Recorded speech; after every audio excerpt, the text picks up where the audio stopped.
Alright folks, buckle up because tonight we're diving into the wild world of anarcho-capitalism, or AnCap for short. This is a concept that has intrigued, baffled, and even terrified people for decades. It's a radical idea that challenges the very foundations of how we think society should be organized. Now, before you picture a Mad Max-style wasteland with everyone just taking what they want, let's unpack what this ideology actually stands for.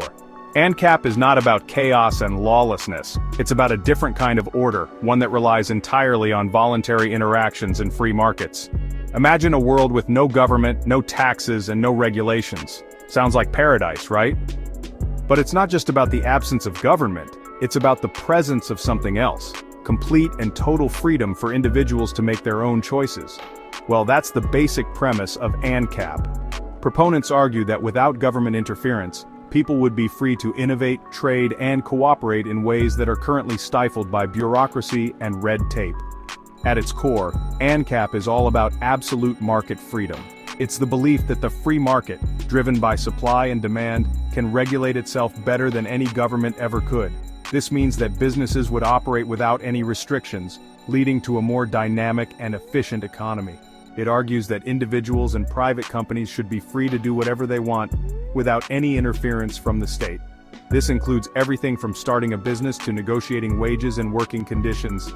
This means no minimum wage, no environmental regulations, and no labor laws. The idea is that the market will naturally weed out bad actors because consumers will choose to support ethical businesses. And you guessed it, no taxes.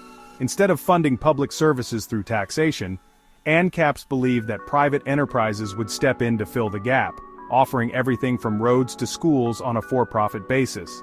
Instead of a government, AnCaps believe that the free market can provide all the necessary services, from healthcare and education to law enforcement and national defense. They argue that competition would drive quality up and prices down, benefiting everyone. Now, you might be thinking, hold on a minute, John, that sounds a bit chaotic.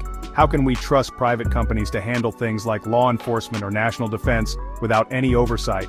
And you wouldn't be alone. Many people share these concerns, questioning whether a society without a central authority could ever be fair or just. Critics of AnCap argue that this kind of unfettered capitalism would only benefit the wealthy and powerful, while leaving everyone else struggling to survive. They worry that without regulations, the rich would get richer and the poor would get poorer, exacerbating social inequalities. They point to the potential for monopolies, exploitation, and a complete lack of social safety nets. Without government intervention, who would protect the vulnerable or ensure that everyone has access to basic necessities?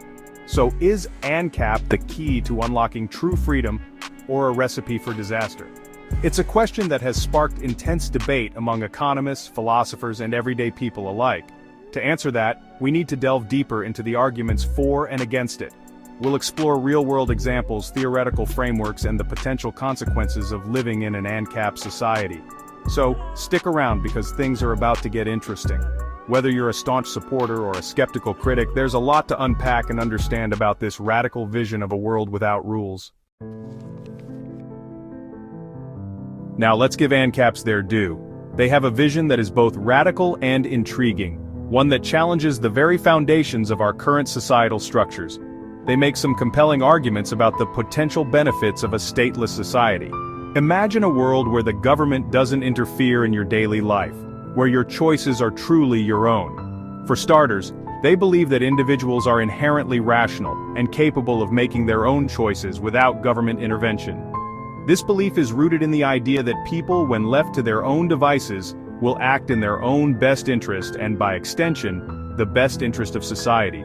They argue that the free market, driven by voluntary transactions and competition, is the most efficient way to allocate resources and create wealth. In a truly free market, businesses would compete to provide the best goods and services at the lowest prices, benefiting consumers and driving innovation. Think about it this way. When you buy a cup of coffee, you're engaging in a voluntary exchange. This simple act is a microcosm of the AnCap philosophy. You value the coffee more than the money you're paying, and the barista values the money more than the coffee. Everyone wins. This win-win scenario is what AnCaps believe can be replicated across all sectors of society. AnCaps believe that this principle can be applied to all aspects of society, from healthcare and education. Imagine a world where schools and hospitals operate without government funding, relying instead on private donations and competitive pricing to provide the best services to law enforcement and even national defense. In this vision, private security firms and community-based organizations would take over the roles traditionally held by police and military, offering tailored services to meet the specific needs of their clients.